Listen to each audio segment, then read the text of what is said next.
Bonjour et bienvenue dans cette petite vidéo sur Stobly Robotics Suite, CRS 2022 pour être plus exact, dans laquelle nous allons parler des déplacements manuels du robot, de robot Stobly évidemment, surtout en simulation, même si en réalité c'est très similaire. Donc petit rappel pour les robots. Donc ici on va se concentrer sur les robots Stobly 6 axes, en l'occurrence celui que je vais montrer est un TX60L, un TX260L pardon.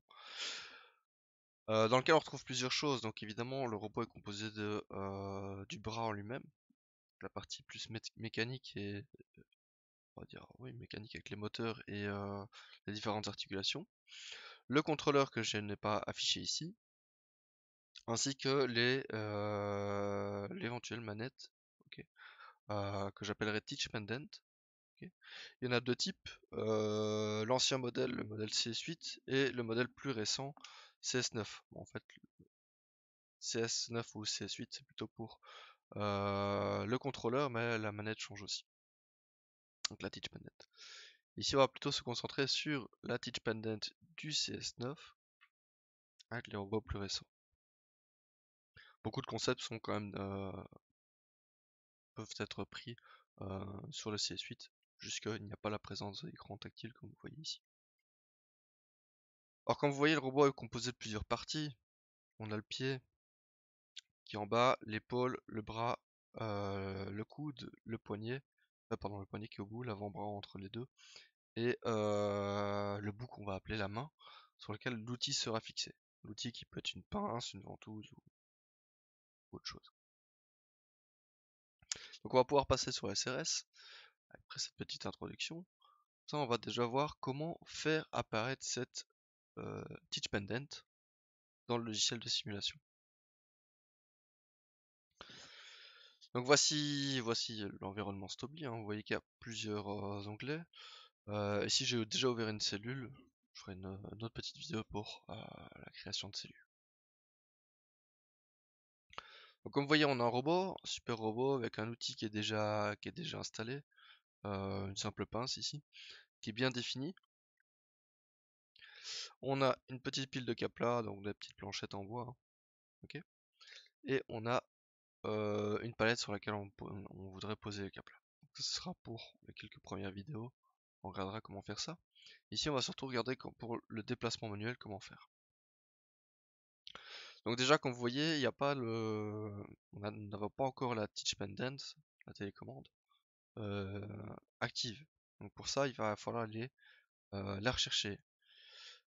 Alors il y a deux façons de le faire. Dans les deux cas, il faudra aller cliquer une fois sur le contrôleur pour le sélectionner.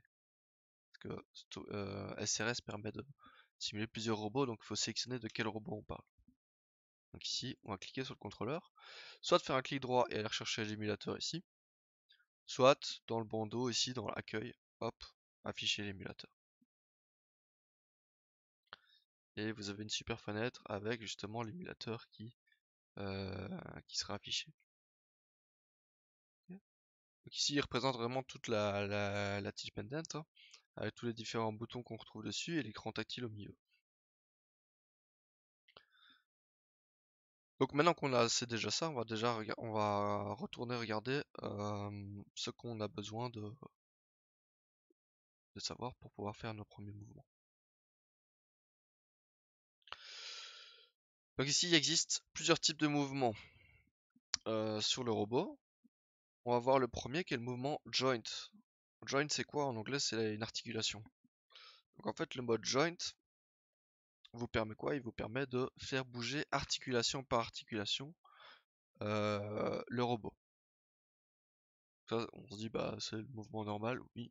Ouais, on va voir que c'est parfois un peu compliqué pour certains mouvements. Mais comment le faire fonctionner déjà? Hop, on retourne sur SRS.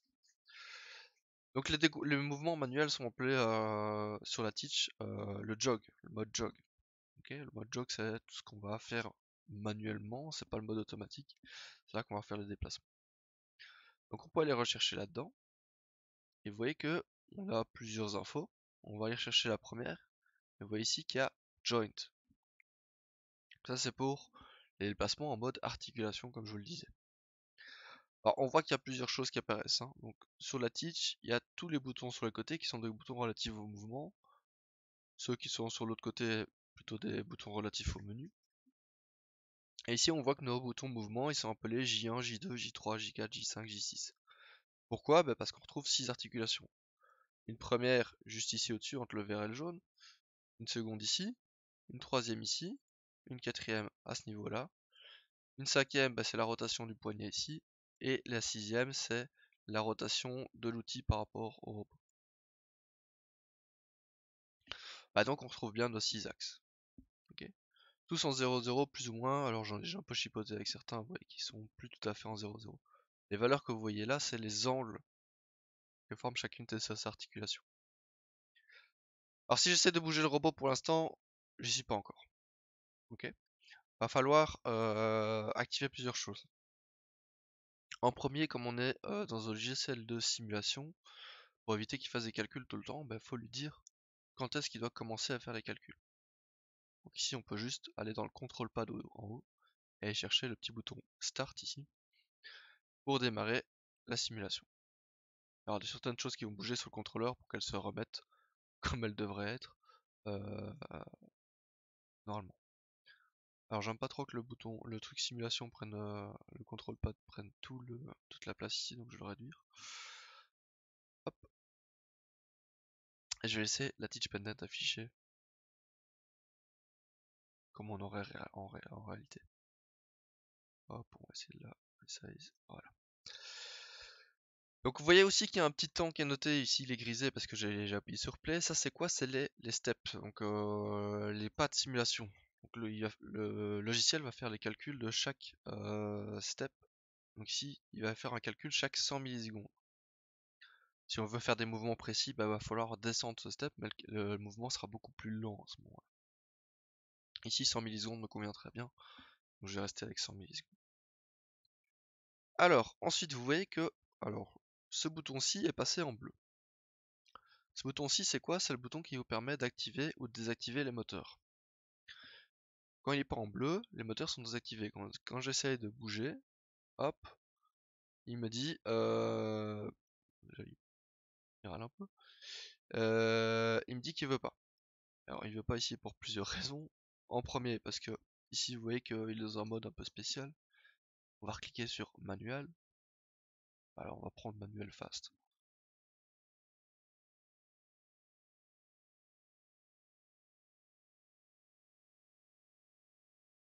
Manuel fast, vous voulez pas, mais on va prendre manuel saut, ça a bien marché. Donc ici, hop, on voit qu'on peut resélectionner nos différentes choses. Donc ici, hop, quand j'essaie d'activer le mode joint, faut évidemment que j'active les moteurs. Si j'active pas les moteurs, il me dira moteur first enable arm power, donc c'est ce bouton-ci.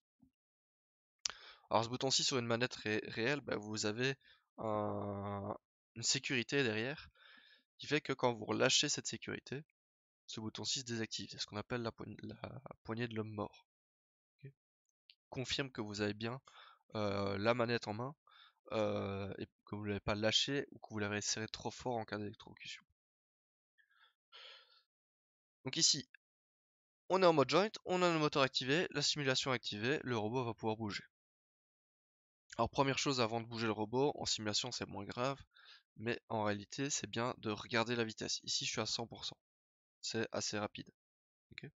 Donc on va diminuer la vitesse. Alors soit vous cliquez là, en réalité, soit vous allez sélectionner ici. Okay.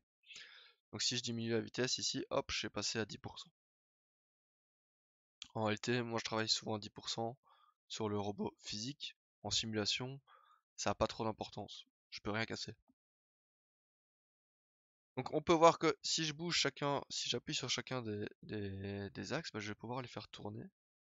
Une rotation à la fois, une articulation à la fois. Donc ici c'est l'articulation J2, J3, J4, c'est l'avant-bras, vous voyez qui tourne. J5 c'est le poignet. Et J6 c'est vraiment la rotation de l'outil. Alors ce qui va être hyper important là-dedans, c'est pouvoir se déplacer dans une vue 3D. C'est pas toujours évident.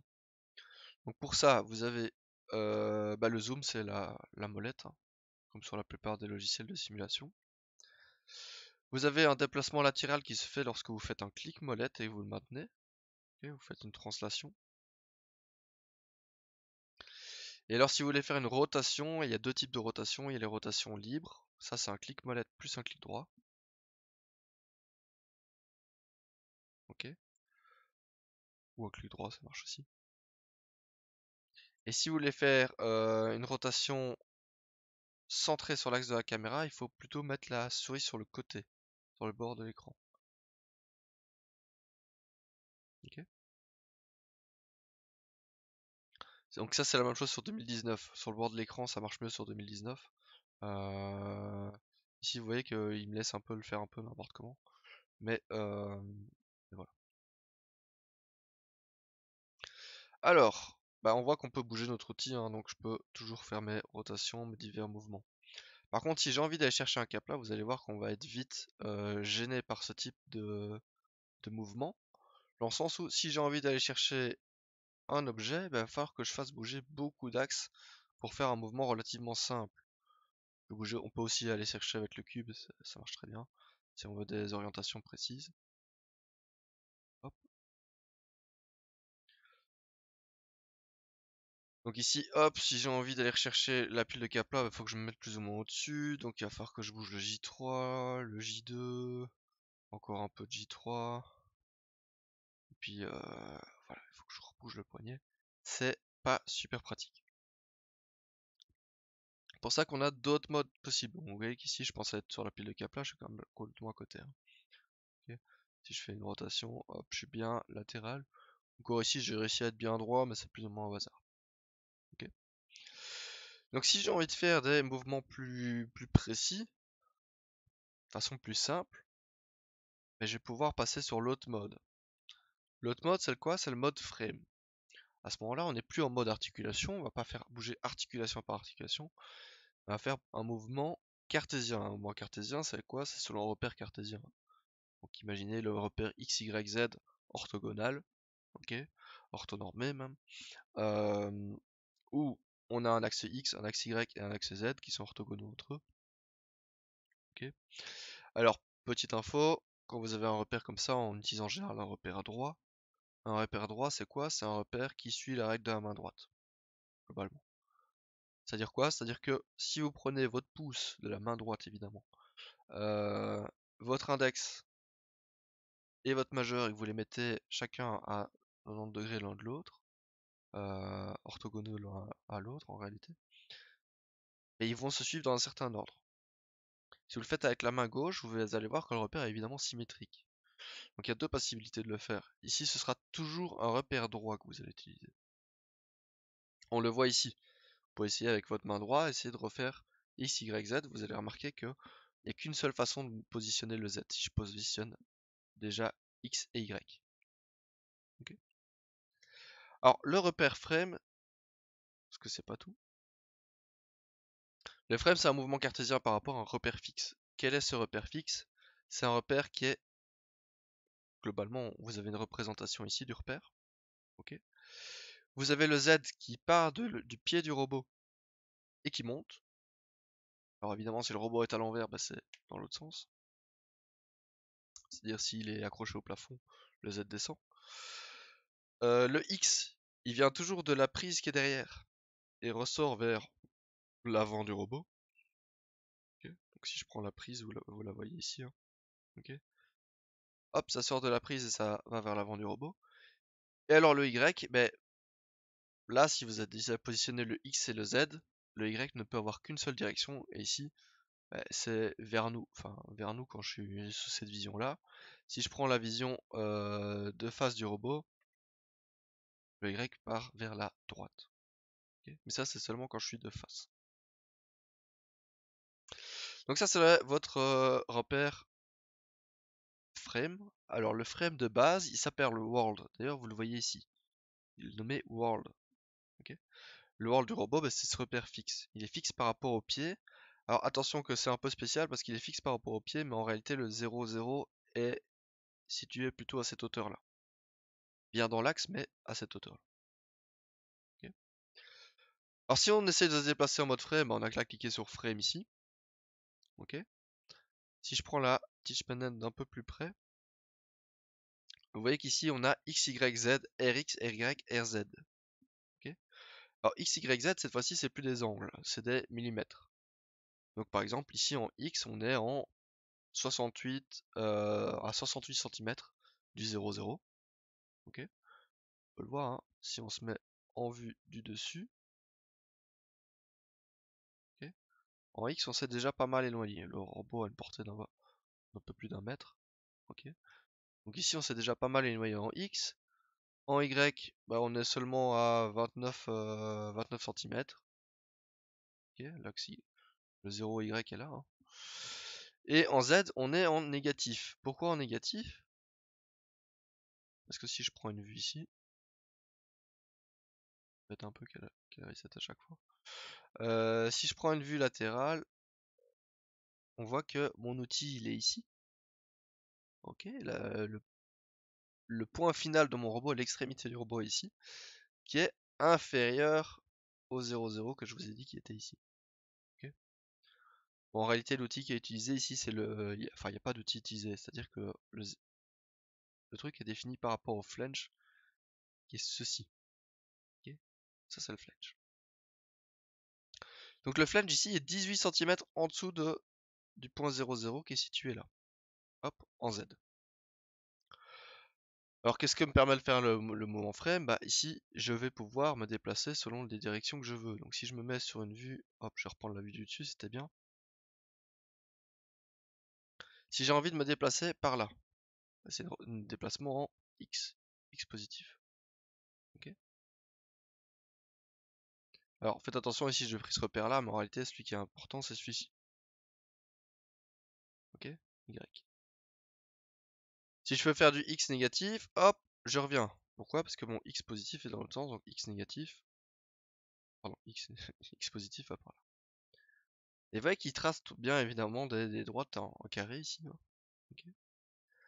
Si je mets en Y égale 0, bah, je vais plus ou moins avoir l'outil centré sur cette ligne. Ah tiens, il reste le bloqué.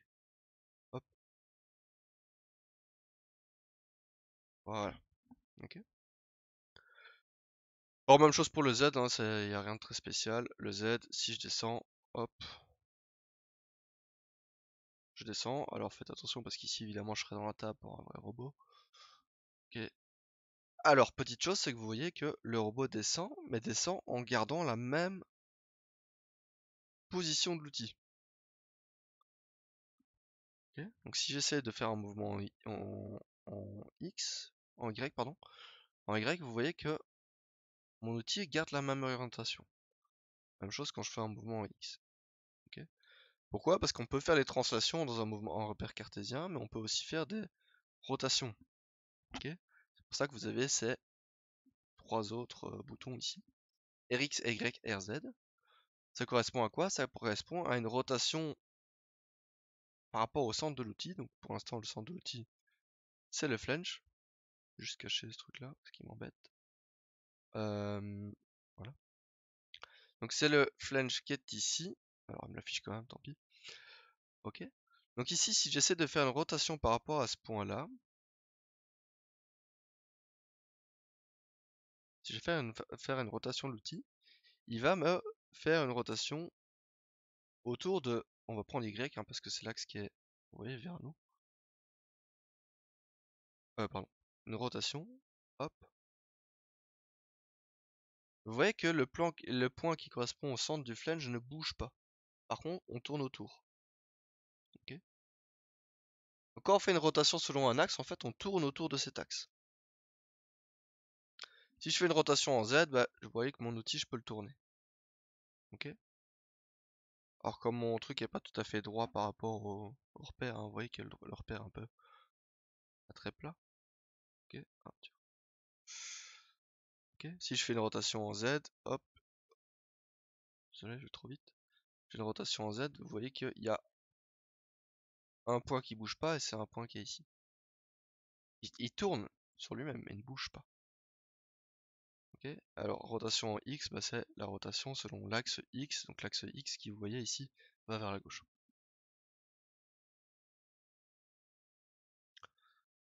Donc ça c'est le mode frame. Alors on peut créer d'autres frames, mais pour l'instant on a un frame de base qui est le frame world et c'est très bien comme ça. On va regarder le dernier mode de déplacement qu'on peut faire avec le robot. C'est le mode tool. Le mode tool c'est quoi? C'est un déplacement cartésien toujours, donc c'est comme le mode frame, sauf que c'est par rapport à un repère mobile.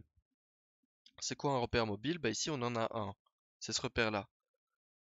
Vous voyez que quand je bouge ici, je fais une rotation, je fais une rotation en Z, mon repère il tourne. Parce que mon outil tourne. Et ce repère il est attaché à l'outil. Ce repère là ne tourne pas. Okay. C'est ça le repère mobile qu'on va utiliser. Alors ici, petit piège, le repère mobile que j'utilise, c'est pas celui-ci. Okay. C'est un repère mobile par rapport à un point qui est ici. Pourquoi? Parce que l'outil que j'ai sélectionné ici, c'est l'outil flange, qui est un outil qui n'existe, enfin c'est le non-outil quoi. C'est le repère de l'outil de base. Il n'y a rien attaché. Donc ici, quand je me mets en tool, si je fais un déplacement, alors je vais aller chercher le repère, comme ça on le verra. Alors ça c'est toutes les articulations du robot. Hein. Et voilà. Si j'affiche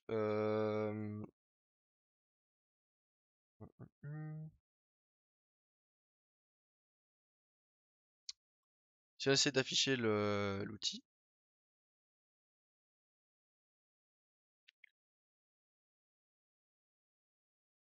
C'est pas tout à fait celui-là que je voulais, mais tant pis. Si j'essaie d'afficher l'outil, ben, je verrai le repère. Alors bon ici comme c'est le flange et que j'ai mis déjà quelque chose dessus, on le voit pas. Mais c'est pas grave. Le concept est là. Le repère est plus ou moins le même, c'est juste qu'il est décalé. Ok. Normalement il est censé être ici. Donc si je me mets en mode tool, que je fais du plus X, je vais me déplacer selon quoi? Ben, selon le X qui est là. Pas le X rouge que vous voyez là, mais le X qui est ici. Ok.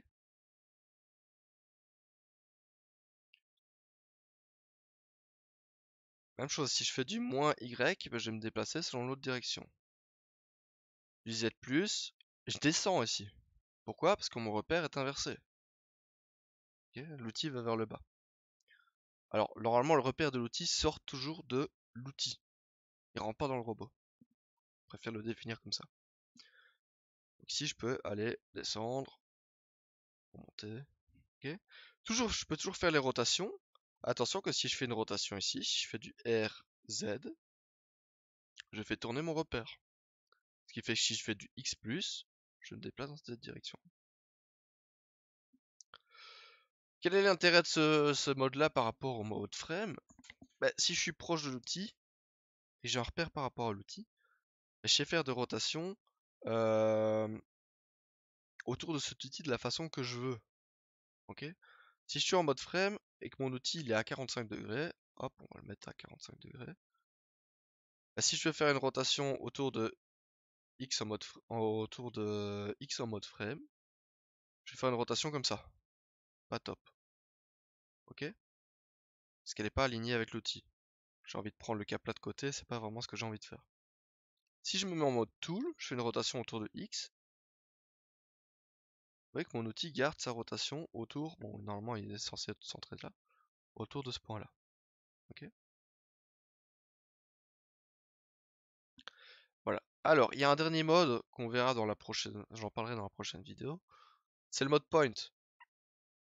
Alors, il apparaît surtout sur l'ancienne manette, donc la manette CS8 que vous voyez ici. Ok. Il y a le mode point. Elle apparaît pas ici, pourquoi? Parce que c'est géré différemment. Ok, elle apparaît pas dans le menu là.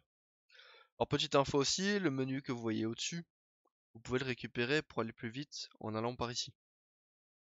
En fait, je change. Si je clique là, je m'amuse à directement changer le type de repère que j'utilise. Le mode point il va permettre quoi? Il va permettre de dire au robot déplace-toi jusqu'à ce point sans avoir de programme forcément créé. Voilà, c'est à peu près tout pour cette première vidéo sur les déplacements du robot sur SRS en simulation.